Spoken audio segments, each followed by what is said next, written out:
अभी वाला वही इलेक्शन इंडिया में पहली बार हुए थे 1951 में, और उसमें कौन जीता था? इंडियन नेशनल कांग्रेस, जिसने भारत के आज़ादी के लिए भी लड़ाई लड़ी थी, वही कांग्रेस पार्टी जीती। और उन्होंने प्रधानमंत्री किसको बनाया? Who was the first prime minister of India? Jawaharlal Nehru. तो Jawaharlal Nehru ji becomes the first prime minister of India. Bharat के पहले प्रधानमंत्री कौन बने? जवाहरलाल नेहरू जी बने। फर्स्ट प्रेसिडेंट कौन थे इंडिया के?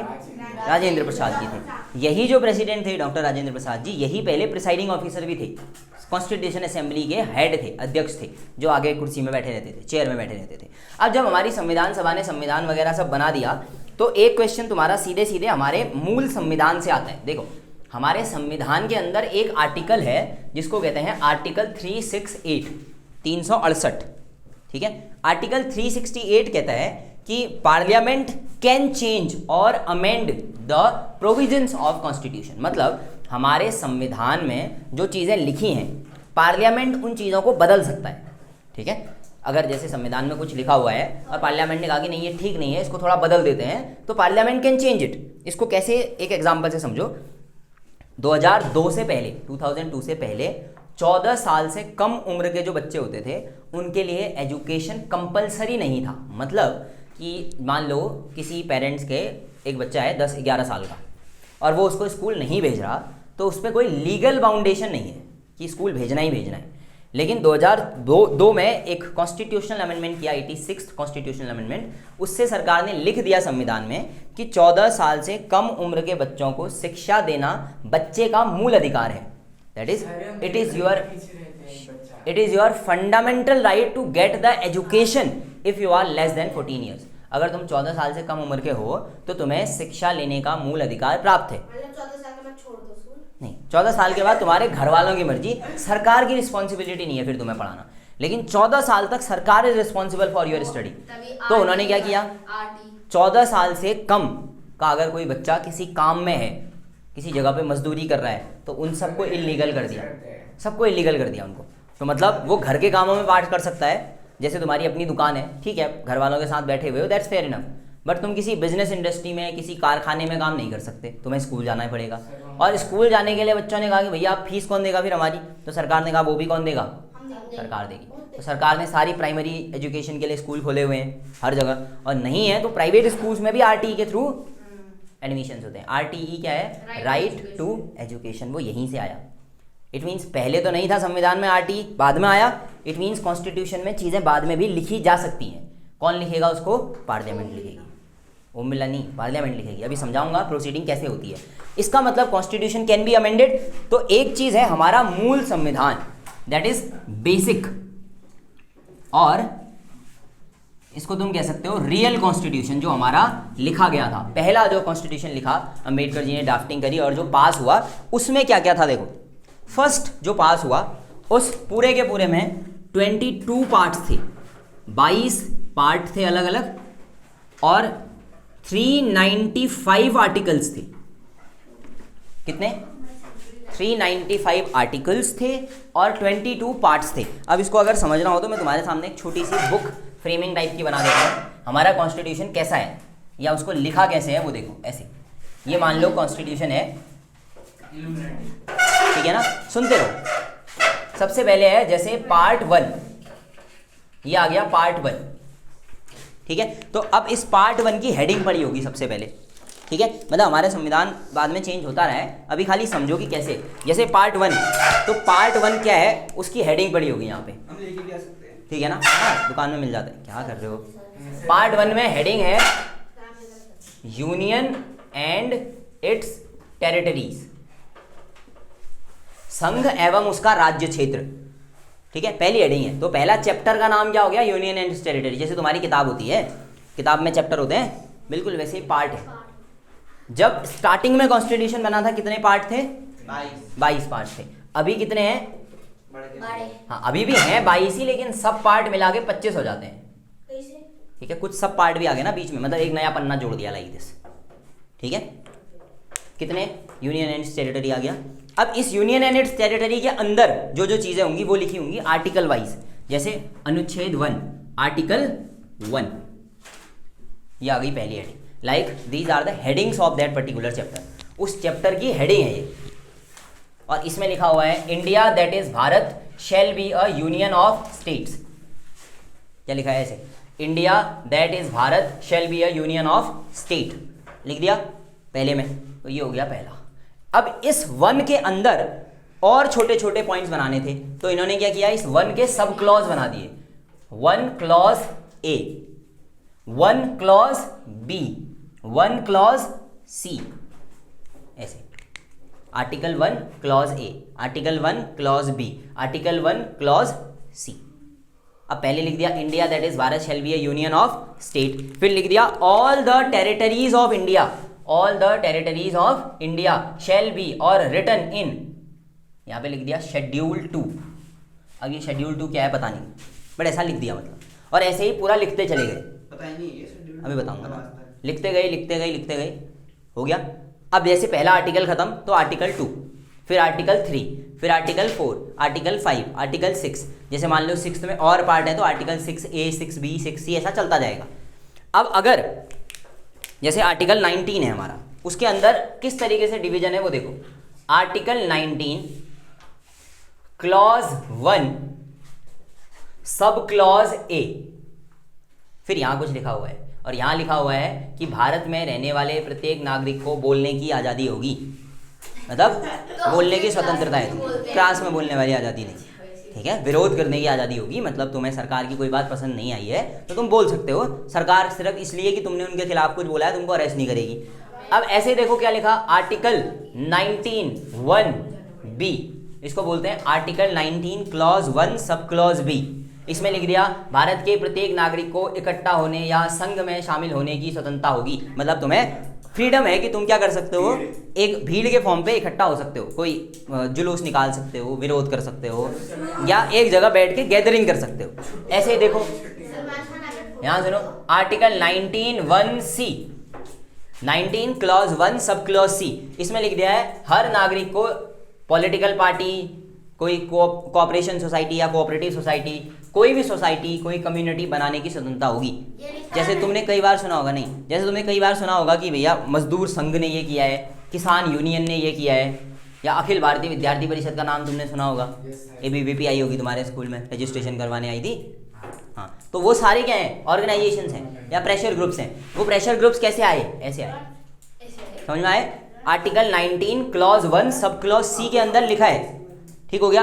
अब देखते रहो, अब क्या हुआ ना, article 19(1) A B C D E F G तक आ गए, G तक पूरे हो गए, ये आर्टिकल 19(1) है। फिर आया आर्टिकल 19(2),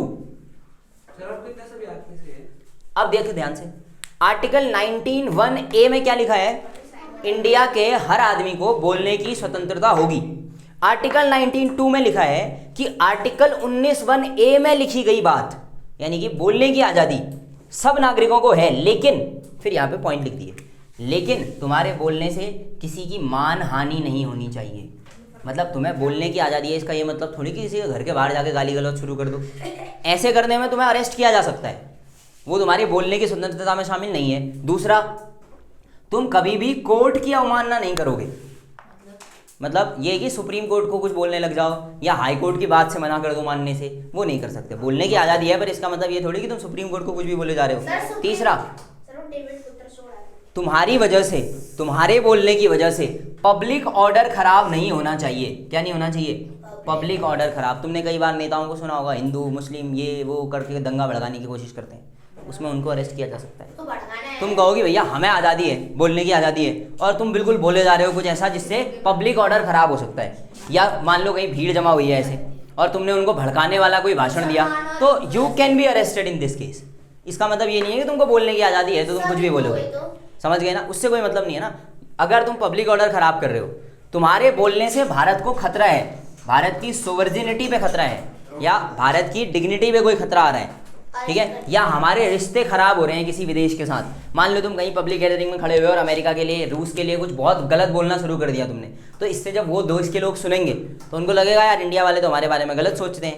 ऐसा अगर कुछ हो रहा है तो फिर तुम्हें बोलने से रोका जा सकता है।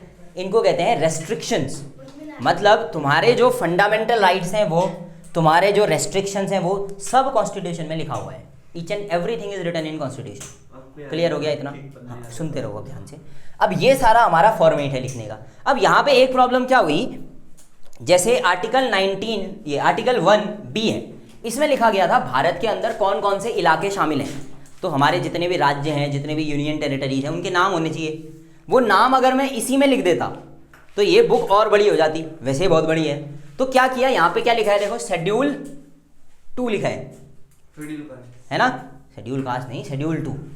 अब ये जो शेड्यूल 2 लिखा है, इसका क्या फर्क पड़ता है वो देखना। शेड्यूल 2 एक लिस्ट है जिसमें भारत के राज्यों के नाम हैं। तो इस लिस्ट को कॉन्स्टिट्यूशन के अलावा एक दूसरी शेड्यूल वाले में लिख दिया, मतलब लिस्ट अलग रख दी। और अब जब भी तुम कॉन्स्टिट्यूशन पढ़ोगे तो तुम जैसे आर्टिकल बी में पहुंचोगे, 1B में, तुम्हें दिखाई देगा कि भारत के अंदर जो जो इलाके हैं वो शेड्यूल 2 में है। तो फिर तुम शेड्यूल वाला बुक निकालोगे और शेड्यूल में चेक कर लोगे कौन कौन से हैं। अब शेड्यूल 2 में यहाँ पे लिस्ट है, तो ये जैसे मान लो शेड्यूल 2 है, तो यहाँ पे सारी लिस्ट है, पहला, दूसरा, तीसरा, चौथा, पांचवा, छठा। बिल्कुल देख सकते हो, पूरा कॉन्स्टिट्यूशन देख सकते हो गूगल में, समझ गए? पूरा ओपन डॉक्यूमेंट है, पब्लिक डॉक्यूमेंट है, ऐसा कोई सीक्रेसी वाला डॉक्यूमेंट नहीं है। घर जाओ आराम से देखो, पूरा कॉन्स्टिट्यूशन देखो, सारे शेड्यूल देखो, कोई दिक्कत नहीं है। सारे अमेंडमेंट देखो क्या क्या हुए हैं, सब देख सकते हो, सब पब्लिक डॉक्यूमेंट है। अगर टीचर अपना काम टाइम से ना कराए तो नहीं। लास्ट के उसमें दूसरे टीचर होगा अरेंजमेंट देके 5 पीरियड तक हम तो ये समझ गए क्या है? शेड्यूल 2 में बेसिकली लिस्टिंग है, ठीक है। ऐसे देखो, ये जो छोटे छोटे लॉज या कानून होते हैं, ये सारे कानून अलग अलग एक्ट के अंदर आते हैं। जैसे मान लो कि तुमने कहा सर हम घर पे बैठे हुए थे, हमारे कोई रिश्तेदार आए और वो हमको 2 थप्पड़ मार के चले गए, सर क्या संविधान में ऐसा कुछ है? तो ये संविधान नहीं लिखेगा, this is written in the laws related with the childs. तो जो भी चाइल्ड से रिलेटेड लॉज पार्लियामेंट में बने होंगे उसमें लिखा होगा ये। जैसे एजुकेशनल बोर्ड है, तो जितने भी एजुकेशन रिलेटेड रूल्स होंगे उनमें कहीं ना कहीं इससे रिलेटेड प्रोविज़न होगा कि भैया अरेंजमेंट कैसे लग सकता है, टीचर्स के लिए कितना टाइम ड्यूरेशन है पढ़ाने का, क्या क्या हो सकता है, कोचिंग्स का पूरा मैनेजमेंट कैसे होगा, स्कूल्स का मैनेजमेंट कैसा होना चाहिए, फीस का मैक्सिमम लिमिट कितना हो सकता है, ये सब उन रूल्स में लिखा होगा। वो कॉन्स्टिट्यूशन में नहीं, ये छोटे छोटे प्रोविजंस के लिए नहीं है, it's a for a larger perspective कि भारत कैसे रन करेगा, कैसे चलेगा। अब कॉन्स्टिट्यूशन को जैसे तुम खोलोगे, तुम्हें जो पहला पन्ना मिलेगा, फर्स्ट पेज, उसमें है प्रीएम्बल, ठीक है। उसमें क्या लिखा है? प्रीएम्बल है वो पूरा, we the people of India, हम भारत के लोग भारत को एक दिस एंड दैट, ठीक है। इसके अंदर कुछ वर्ड्स आते हैं जो मैं तुमको कवर करवा दूंगा, पूरी प्रीएम्बल कवर करवाएंगे। बट हाँ, बेसिकली पूरे कॉन्स्टिट्यूशन में ऐसे फ्रेमिंग हुई है, कुछ पार्ट हैं, अगर पार्ट के अंदर और तोड़ना है तो फिर चैप्टर्स भी बनाए हुए हैं, ठीक है। जैसे ये पार्ट 1 है, इसमें चैप्टर 1, चैप्टर 2, चैप्टर 3 ऐसे भी हैं। पार्ट 5 है जैसे हमारा, उसमें चैप्टर्स हैं, उसमें चैप्टर 1, चैप्टर 2, चैप्टर 3, चैप्टर 4 दिए हुए हैं, और फिर उनके अंदर भी आर्टिकल्स हैं। आर्टिकल कंटिन्यू चलते जाते हैं। जैसे मान लो पार्ट 2 शुरू हो गया, पार्ट 1 खत्म हो गया, और फिर मान लो पार्ट 2 आया, तो पार्ट 2 में आर्टिकल 5 होगा, कितने पार्ट है? ठीक है। वो समझ गए? 22 आर्टिकल पार्ट 2 में आर्टिकल 5 से शुरू है, तो इनको ऐसे याद करते हैं। Part 1 is 1 to 4 article, part 2 में 5 से लेकर के 11 तक के आर्टिकल हैं, पार्ट 3 में 12 से लेकर के 35 तक के आर्टिकल हैं, फिर ऐसे चलता जाता है। लिखा होगा कितना? 8 साल है। यही तो बताया, कितना टाइम लगा था हमारे कॉन्स्टिट्यूशन को लिखने में? 8, कुछ भी कहोगे, 2 साल 11 महीने और 18 दिन, इतना टाइम लगा है हमारी कॉन्स्टिट्यूशनल फ्रेमिंग को, ठीक है। क्या? 2 साल 11 महीने और 18 दिन, 3 साल ही समझ लेते हैं। समझ गए? हाँ, लगभग 3 साल के आसपास का समय लगा है। तभी तो दिन लिखा, रात थोड़ी लिखी, समझ गए?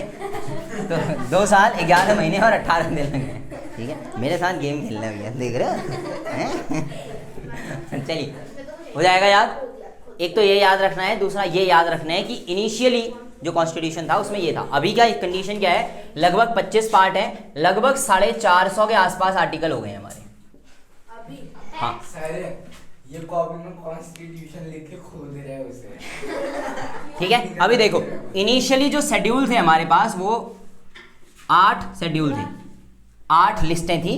अभी हमारे पास 12 शेड्यूल हैं, ठीक है। 12 शेड्यूल्स हैं, 4 लिस्टें बढ़ा दी हैं हमने अभी, पंचायती राज वगैरह वाली हैं, एंटी डिफेमेशन भी है, काफ़ी कुछ है। अभी तुमको मैं पॉलिटिकल सिनेरियो थोड़ा सा समझा दूंगा, लोकसभा राज्यसभा के चुनाव वगैरह कैसे होते हैं उनके बारे में थोड़ा बताता हूँ। पहले ये लिखो, बेसिक कॉन्स्टिट्यूशन में क्या था और अभी क्या है। ये है पहले और ये है अभी करंट में, ठीक है। और ये टाइम फ्रेमिंग है, इसको उतारने की जरूरत नहीं है। This is just to understand कि हमारा कॉन्स्टिट्यूशन कैसा है। आपने क्या उतारा है? ठीक है, अभी इस महीने के आसपास तुम्हारे यहाँ पे मैं टीवी वगैरह लगवा दूंगा, तो I will show you that how the constitution looks like. वो सारी चीज़ें फिर हम डिजिटली पढ़ लेंगे, लग जाएगा इस महीने करवा दूंगा। लिखना है इनमें से कोई पंखा आया तो सही कुछ लिखना है। हाँ सब लेंगे।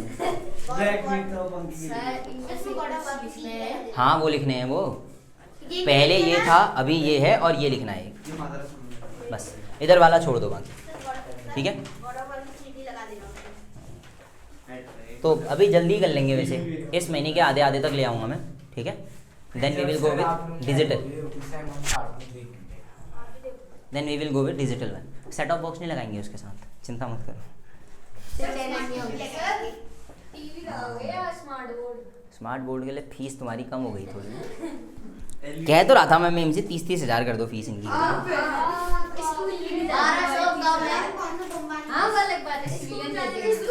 सिविलियन ज़्यादा देते होंगे, सिविलियंस की कितनी है? 50 एनुअल या एक महीने की तो नहीं होगी यार, सेमेस्टर की पड़ती होगी। हाँ, ऐसा कुछ 2 या 3 महीने की होगी, कितनी देगी वैसे? तुम लोग 50,000। 2 या 3 महीने की, सरकारी से नहीं होता। एपीएस में आर्मी में कितनी है? उनकी तो बहुत कंसेशनल फीस पड़ती है। कम। तेरी बहन की तो बहुत कम ही है। और तुम्हारी की बोल रहा हूँ। और तुम्हारी सिविलियंस के लिए कह रहा है। सिविलियन की 13 है। इतना महंगा स्कूल है तुम्हारा। मेरी सिविलियंस के लिए नहीं है ना। सिविलियंस के लिए नहीं, आर्मी वालों के लिए नहीं है। हाँ सिविलियन के लिए तो नहीं नहीं, स्कूल सिविलियंस के लिए नहीं है कह रहा हूँ ना, वो आर्मी बेस्ड है। बट बड़ा बुरा लगता है फिर सिविलियन होने में। अगले साल आप कोई बात नहीं, क्या? लंबी है। हमारे दादाजी थे आर्मी में,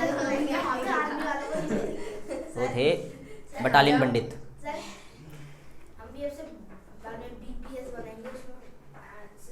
बस उसमें आर्मी वालों को नहीं घुसने देंगे। CPS बनाई, सिविलियन पब्लिक स्कूल। आर्मी वालों को नहीं घुसने देंगे वहाँ पे।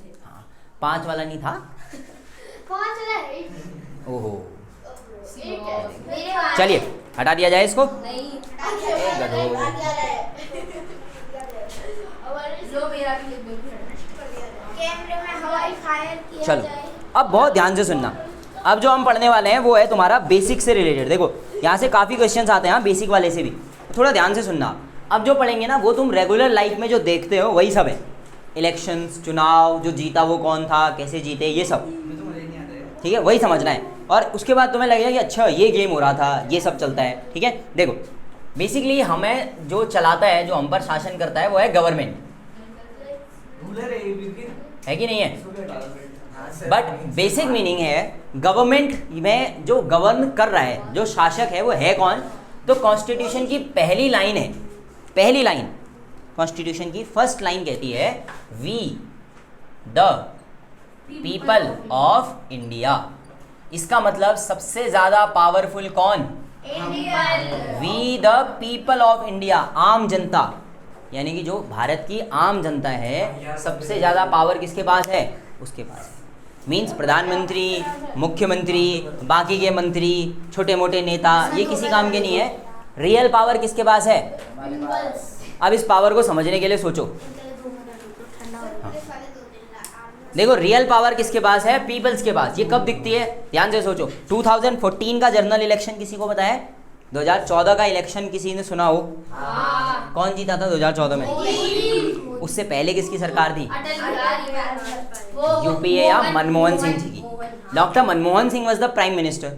अब क्या हुआ सुनना, 2009-10 के आसपास से भारत में महंगाई काफ़ी ज़्यादा हो गई थी, बहुत सारे करप्शन के केसेस बाहर आने लग गए थे, जिसमें तुमने देखा होगा कि अगर अभी रिसेंटली भी तुम न्यूज़ देखोगे, कई बार बीजेपी के जो नेता हैं या बाकी जो न्यूज़ एंकर्स हैं वो काफ़ी सारे ब्लेम्स लगाते हैं अभी भी करप्शन के। जैसे उस टाइम पे जो दिल्ली के अंदर गेम्स हुए थे उनके ऊपर करप्शन का चार्ज लगा, कोल करप्शन का चार्ज लगा, ठीक है। ऐसे ही बिहार के अंदर चारा घोटाला एक हुआ था, उसका चार्ज लगा, 2G स्पेक्ट्रम का चार्ज लगा, मतलब बहुत सारे घोटाले देखने के लिए मिले थे।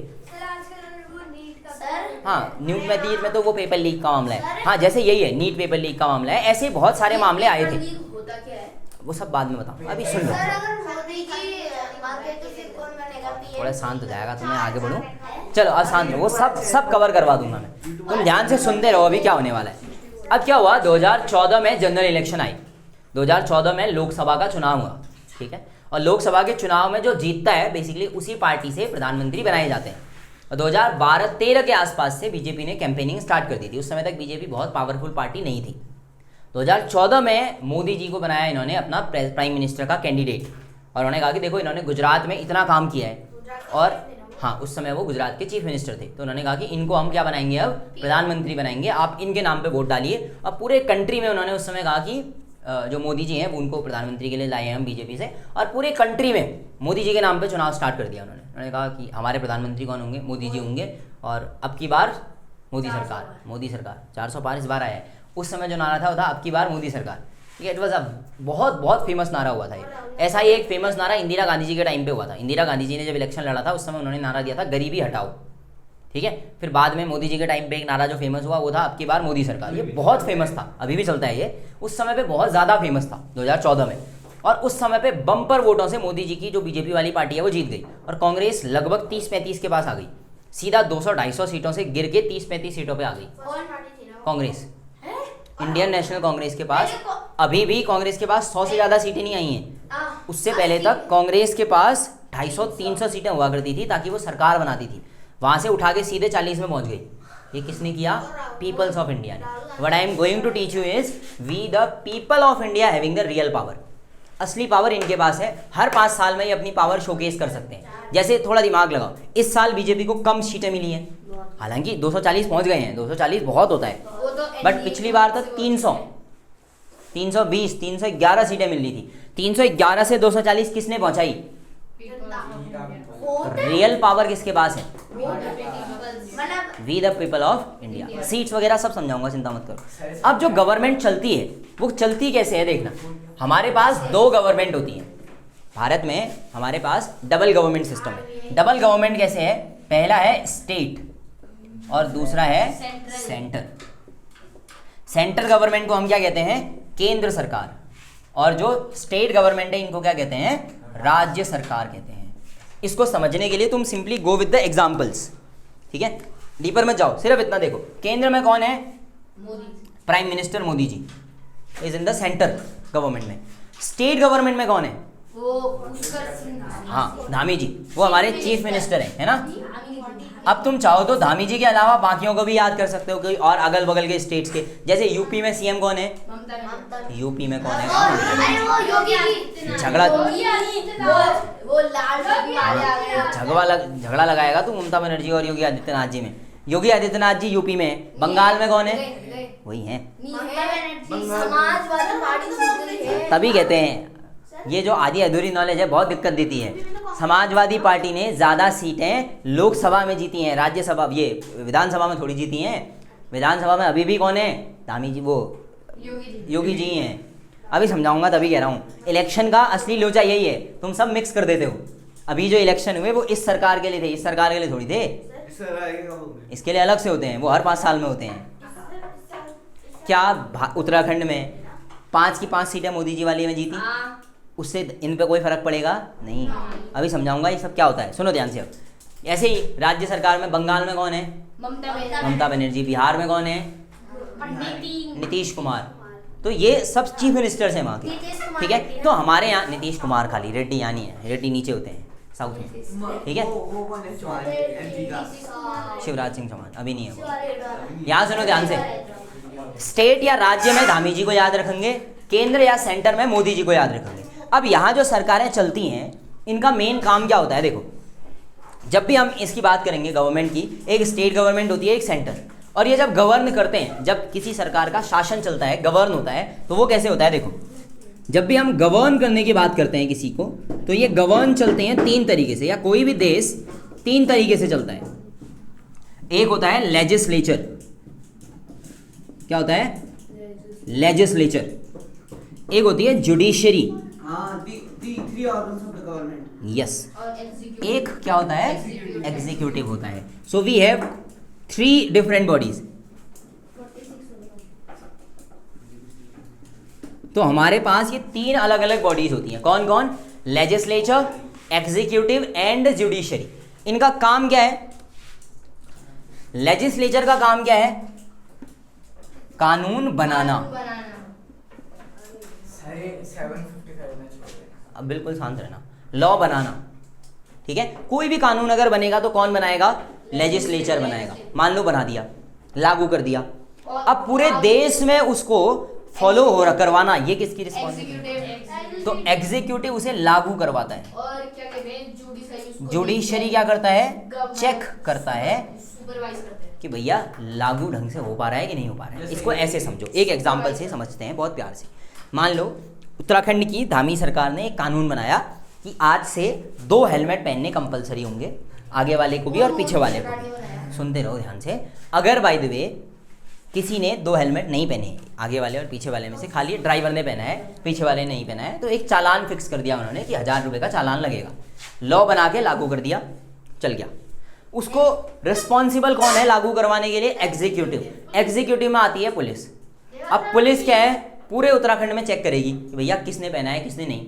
मान लो किसी ने नहीं पहना है तो उससे चालान मांगेगी, ठीक है। अब मान लो कि पुलिस में कोई ऋषभ जैसा आदमी भी है, ठीक है, और ऋषभ ने कहा कि आज तो बढ़िया से चालान किया जाएगा, और ऋषभ ने फटाफट चालान करना शुरू किया। जो जो हेलमेट वाले नहीं थे उनका चालान शुरू किया, ठीक है, जितने भी लोग बिना हेलमेट के थे उन सबका चालान शुरू किया।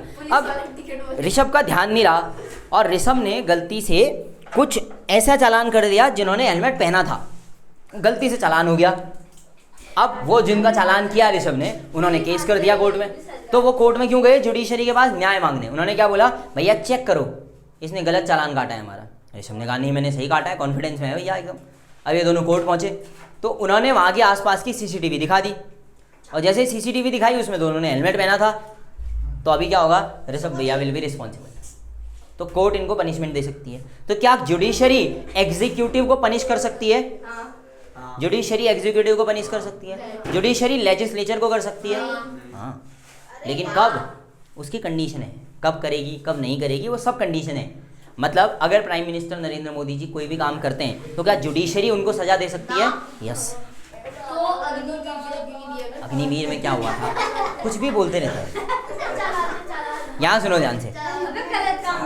Judiciary can give punishment to anyone. अब मान लो कि जैसे अभी के लिए, ठीक है, किसी स्टेट के चीफ मिनिस्टर हैं, मान लो ममता बनर्जी हैं। Mamata Banerjee is the chief minister. कल को मान लो ममता बनर्जी जी कोई ऑर्डर पास करती हैं लेजिस्लेचर के थ्रू और उस पर काम होता है, ठीक हो गया।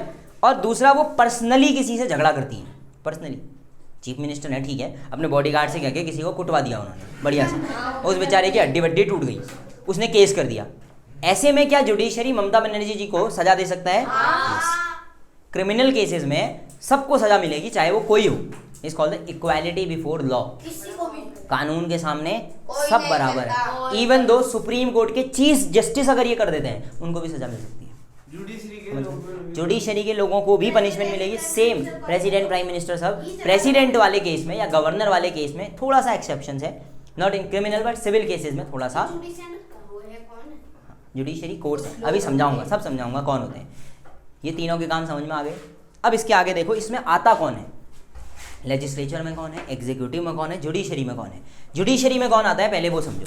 पिथौरागढ़ में तुमने एक कोर्ट देखा होगा ऊपर, जज बैठे रहते हैं यहाँ पे, जिला न्यायालय कहते हैं इसको। ये है डिस्ट्रिक्ट कोर्ट। सबसे छोटे कोर्ट जो होते हैं ना उनको हम कहते हैं जो नॉर्मल कोर्ट्स होते हैं, या जिनको हम लोअर कोर्ट्स कहते हैं। कुछ कुछ कोर्ट्स डिस्ट्रिक्ट कोर्ट से छोटे होते हैं।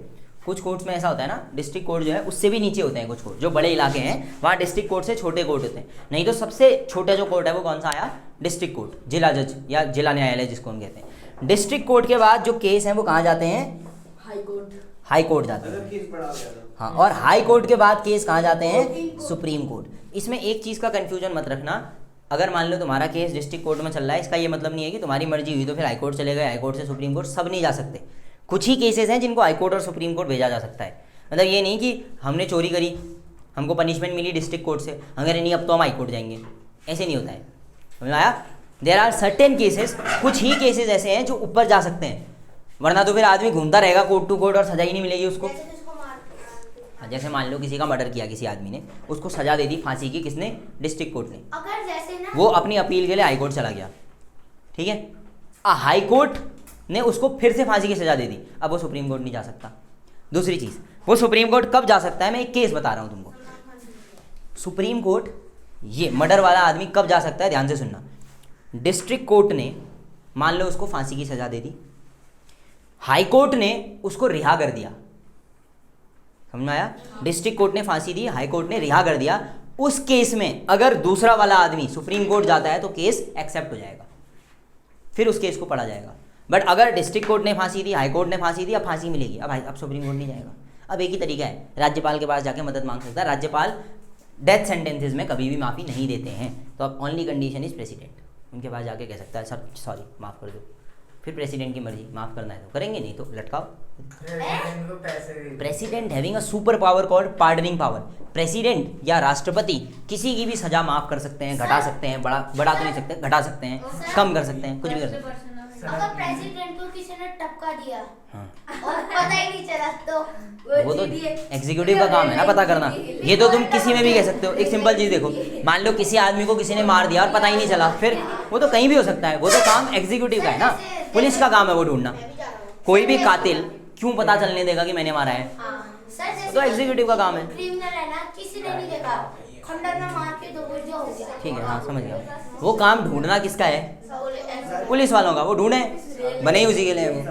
इंटरनेशनल कोर्ट में बड़ी फैसले की सुनाई देते हैं ना। हाँ, इंटरनेशनल कोर्ट्स में सारी सुनवाइयाँ होती हैं। द हेग नीदरलैंड के अंदर उसका हेडक्वार्टर है, वहाँ उधर का बाउंडिंग नहीं होता है, उधर जो डिसीजन दिया है वो मानना जरूरी नहीं है।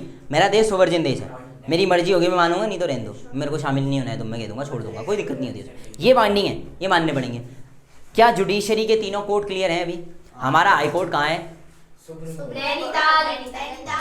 कोर्ट कहाँ है? दिल्ली में। डिस्ट्रिक्ट कोर्ट पिथौरागढ़ में है। अच्छा, अब ध्यान से सुनना, जैसे उत्तराखंड का हाई कोर्ट नैनीताल में, उत्तर प्रदेश का एक डिस्ट्रिक्ट में एक ही होगा डिस्ट्रिक्ट कोर्ट, उत्तराखंड का हाई कोर्ट है नैनीताल में, यूपी का हाई कोर्ट है लखनऊ में। क्या ऐसा हो सकता है कि दो अलग अलग राज्य हों और उनका हाई कोर्ट एक ही जगह हो? पंजाब और चंडीगढ़। समझ गए? फॉर 2 और मोर स्टेट्स अकेला हाई कोर्ट हो सकता है।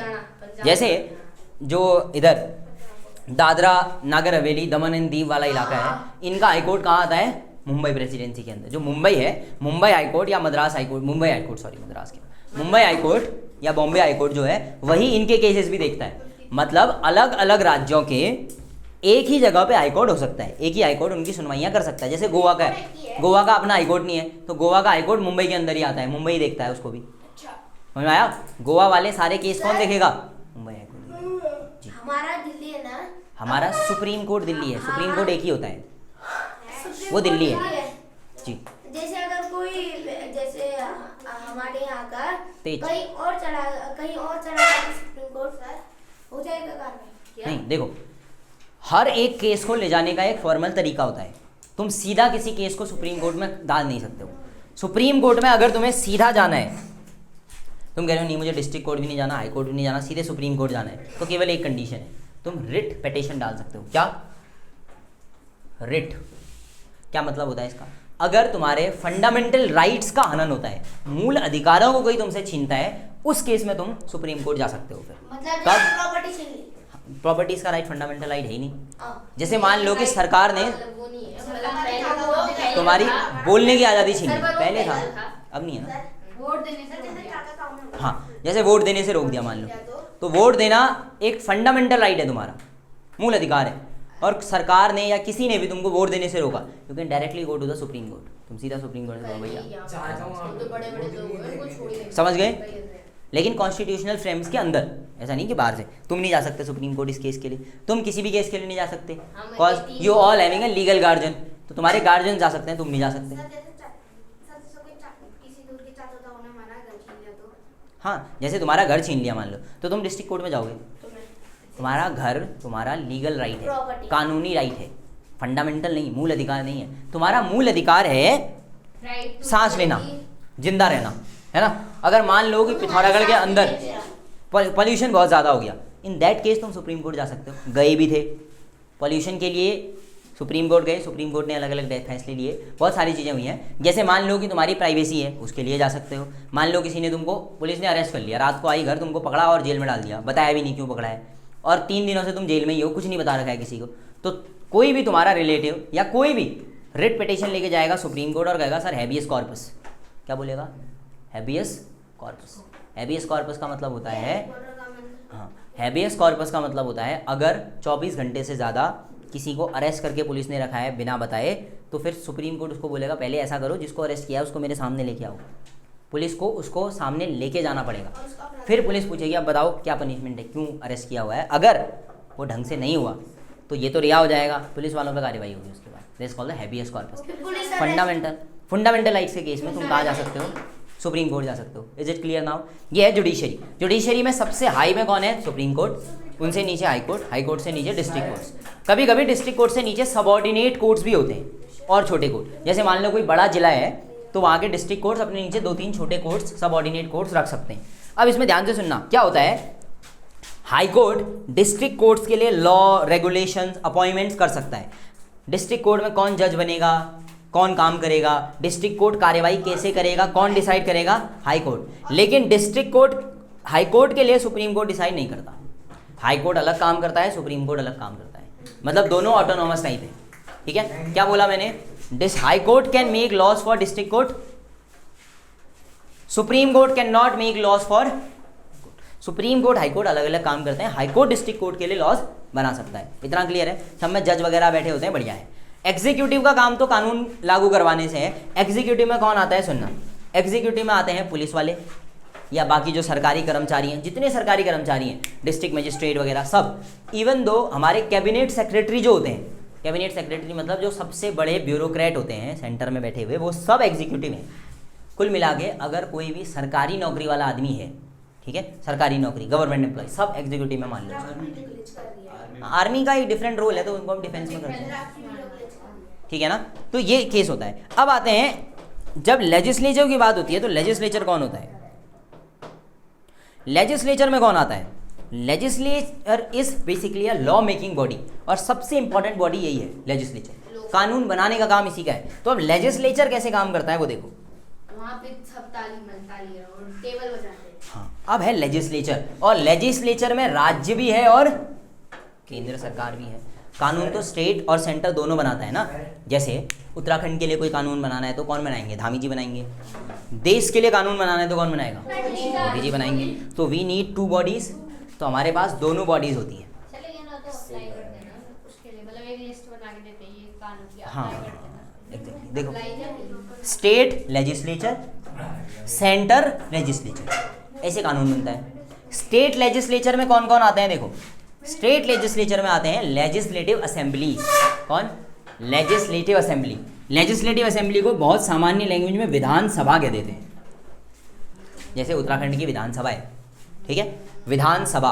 और कुछ कुछ राज्य जो थोड़े बड़े होते हैं उनमें एक और होती है विधान परिषद। सब में नहीं होती है, हमारे इसमें ठीक है, कुछ जगह पे विधान परिषद होती है।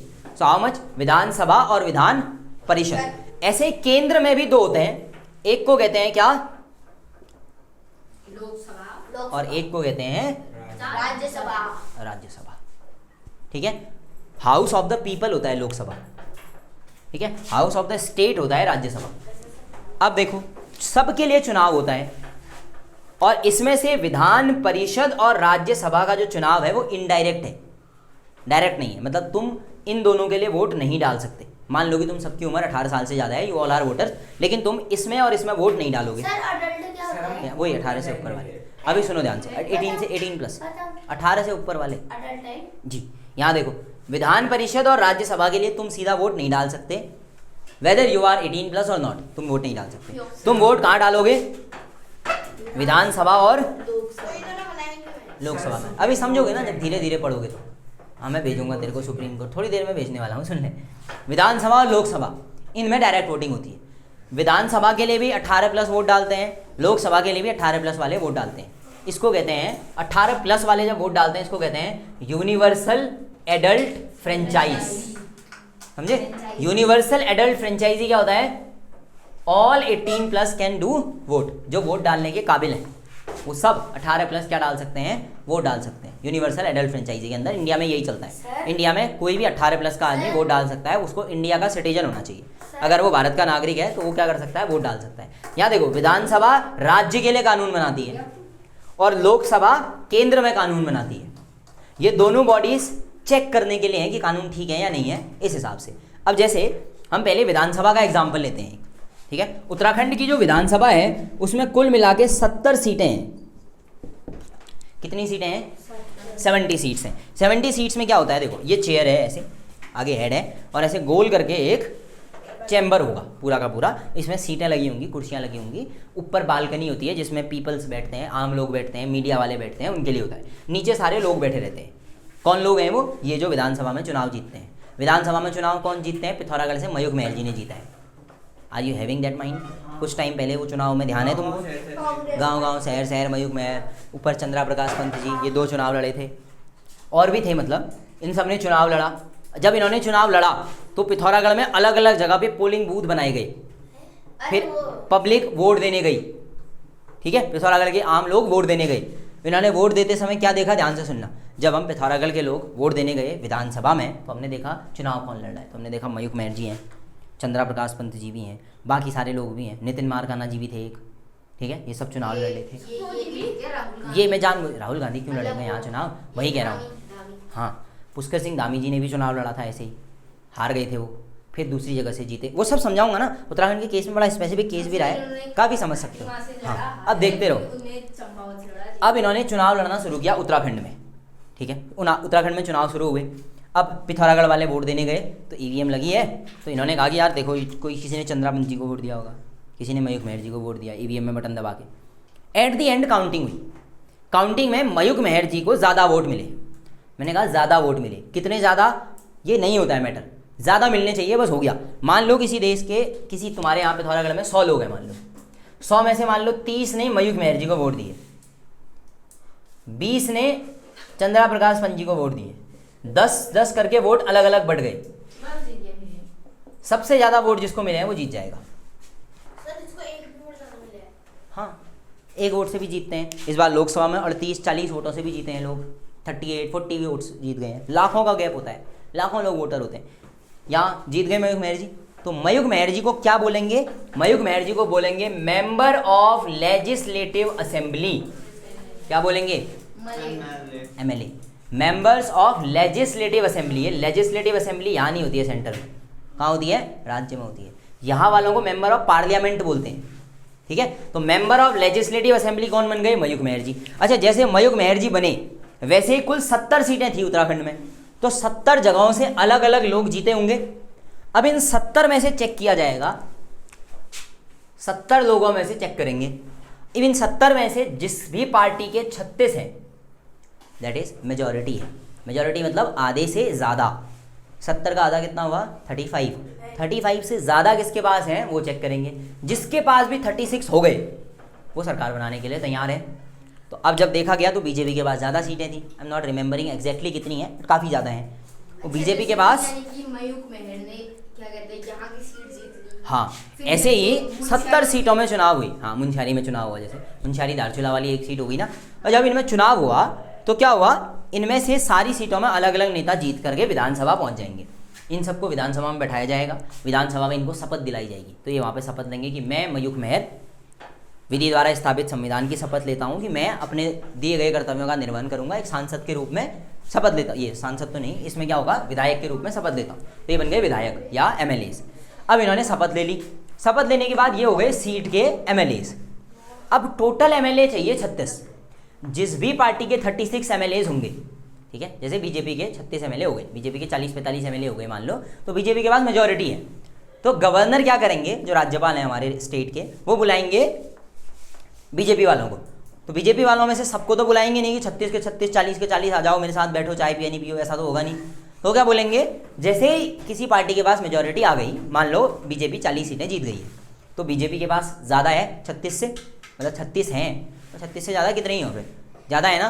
तो अब ये सब अपने संसदीय दल की बैठक करेंगे या विधायक दल की बैठक करेंगे। सारे विधायक ये बैठाएंगे जो भी जीते हुए हैं, अपनी पार्टी ऑफिस में बैठाएंगे, कहीं भी बैठाएं, चाय समोसे की पार्टी वार्टी करके डिस्कस करेंगे कि यार हम सब में से जितने भी हम जीत के आए हैं, हम सब में से सबसे बढ़िया नेता कौन है जिसको हम मुख्यमंत्री बना सकें, वो हमारा नेता होगा, CM होगा। तो अब जब सारे लोग बैठे बीजेपी वाले, तो इन्होंने कहा यार हम में से तो कोई काम का नहीं है, सबसे बढ़िया आदमी तो वो थे, धामी जी थे, पुष्कर सिंह धामी जी, पर वो तो चुनावी हार गए। तो अब चुनाव हार गए तो मुख्यमंत्री कैसे बनेंगे, ठीक है। तो अब ये हुआ डिसाइड कि उन्हीं को बना देते हैं मुख्यमंत्री, धामी जी को, उनको दूसरी जगह से चुनाव लड़ा के जिता देंगे। चलो ठीक है, इसको मैं समझाऊंगा कैसे हुआ, वहाँ से घुटाना। समझा रहा हूँ, रुक जा, अब मैं समझाता हूँ क्या हुआ। अब क्या होता है, धामी जी जो हैं उनको हमने चीफ मिनिस्टर बना दिया, तो अब शाम को गवर्नर साहब ने फ़ोन किया, भैया आओ सरकार वरकार बनाते हैं। तो धामी जी जो हैं वो as a leader of all the vidhayak, all the MLAs, उनके लीडर बन के गवर्नर जी से मिलने जाएंगे। गवर्नर जी से मिलेंगे, गवर्नर जी से कहेंगे देखो सर हमारे पास बहुमत है, हम सरकार बनाएंगे, आप हमको बुलाओ, ठीक है। तो गवर्नर साहब इनको लेकर के जाएंगे कहाँ, लेजिस्लेटिव असेंबली में, विधानसभा में। अब ये सब लोग विधानसभा में बैठेंगे और फिर विधानसभा बैठने से शपथ ग्रहण जो हुआ है, जो इस विधायकों ने शपथ ली है ना, इस विधायकों की शपथ से पहले मुख्यमंत्री बन जाते हैं। तो फिर अलग से एक शपथ ग्रहण समारोह होगा, अभी भी देखा होगा तुमने, हुआ था पर हाल ही में मोदी जी वाली सरकार में, वो केंद्र का था, अभी राज्य का होगा। अब राज्य में सब लोग बैठे, अब मुख्यमंत्री साहब शपथ लेंगे कि मैं उत्तराखंड के मुख्यमंत्री के तौर पे शपथ लेता हूँ, ठीक है। तो जो भी ये नेता वेता बनते हैं, मुख्यमंत्री बनते हैं या मंत्री बनते हैं, वो 2 शपथ लेते हैं, 2 अलग अलग ओथ होती हैं। शपथ नहीं लेंगे तो नहीं बनेंगे ना वैसे, तो ओथ लेने आना ही पड़ेगा। अब वो सब शपथ लेंगे अपनी, ठीक है। वो नहीं करा, हाथों में क्रॉस बना। हाँ, तो कई सारी चीज़ें होती हैं। देखो अब शपथ वपथ ले ली, सर 8-10 हो अब वो बन गए मंत्री, ठीक है। छुट्टी है ना आज तो, नहीं है अभी 8 खाएगी, ऐसे ही पता नहीं। ऐसे मार खाओगे। सुनो अब ध्यान से, सर बधे सुन ले, ऑनलाइन मुख्यमंत्री जी को फोन कर दूंगा मैं, अरे सर स्कूल की है। सुन मैं कूट दूंगा। ऑनलाइन क्लास चलो हमारी हाँ, ऑनलाइन क्लास खत्म करने हैं बस। देखो मुख्यमंत्री जी को काम तो करने दो, अपना शपथ भी नहीं लेने दे रहे हो तुम, धामी जी नाराज हो जाएंगे फिर। अभी देखो मुख्यमंत्री जी ने शपथ वपथ ले ली, मुख्यमंत्री जी के साथ बाकी मंत्री भी शपथ लेते हैं, ठीक है। जिनको मंत्री बनाया जाता है, सारे लोग शपथ नहीं लेते, मंत्री शपथ लेते हैं बस। एक मुख्यमंत्री, उनके अंदर थोड़े बहुत मंत्री होते हैं, वो सब शपथ वपथ लेके सरकार बन गई। अब यही लोग कहाँ बैठेंगे, विधानसभा में जी बैठ, ये सब कहाँ जाएंगे, विधानसभा में। विधानसभा में जाके ये सब लोग रोज, मतलब जब भी इनकी मीटिंग्स होती हैं, डिस्कशन करते हैं अलग अलग कानूनों पे। जैसे उत्तराखंड में एक कानून आया है यूसीसी, जिसको हम कहते हैं uniform civil code, article 44 of Indian constitution, article 44 का पार्ट कवर, ठीक है। यूसीसी इसको कहते हैं uniform civil code. Uniform civil code का मतलब सबके लिए कानून एक जैसा होगा। तो जब ये बिल या यूसीसी आएगा तो इसको रखा जाएगा विधानसभा में, आ तो गया। फिर विधानसभा में सारे लोग इस पर चर्चा करेंगे, पार्टी वाले भी, अपोजिशन वाले भी, सब डिस्कस करेंगे कि इस कानून में क्या क्या बुराइयां हैं, क्या क्या अच्छाइयां हैं। सरकार अपना पक्ष रखेगी, अपोजिशन अपना पक्ष रखेगा। जब ये सब हो जाएगा तो एट दी एंड उस बिल को रखा जाएगा पास होने के लिए कि ये बिल कानून बनाया जाना चाहिए कि नहीं। फिर जो प्रिसाइडिंग ऑफिसर आगे बैठे हैं वो कहेंगे all in the favour of this bill will say ayes. तो फिर जितने भी लोग हैं वहाँ बैठे हुए, उनमें से जो जो सपोर्ट में है वो सब चिल्ला के कहते हैं आइस, ठीक है। फिर वो कहते हैं all in then opposition of that bill will say noes. तो फिर जो भी अपोजिशन वाले हैं वो कहेंगे नोज। क्लियर है इतना। अब जो प्रिसाइडिंग ऑफिसर है उसको पहले से पता ही होता है सपोर्ट में कितने हैं और अपोजिशन में कितने हैं। तो अगर क्लियर है कि सपोर्ट वाले ज़्यादा हैं तो कहेगा the ayes have it, the ayes have it, the ayes have it, the bill is passed. Clear है इतना।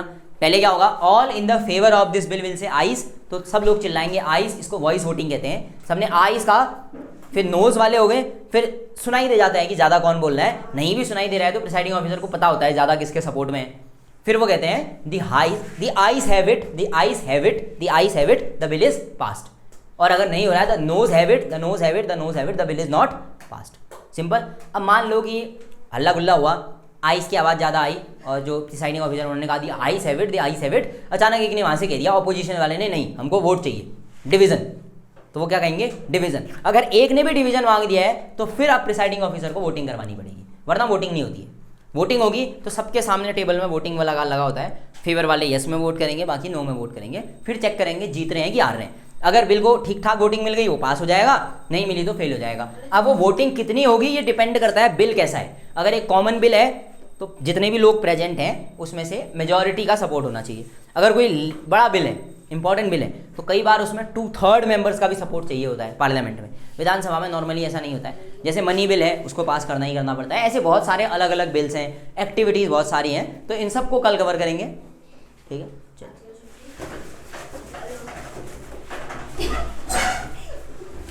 इनको पार्लियामेंट पहुँचना है।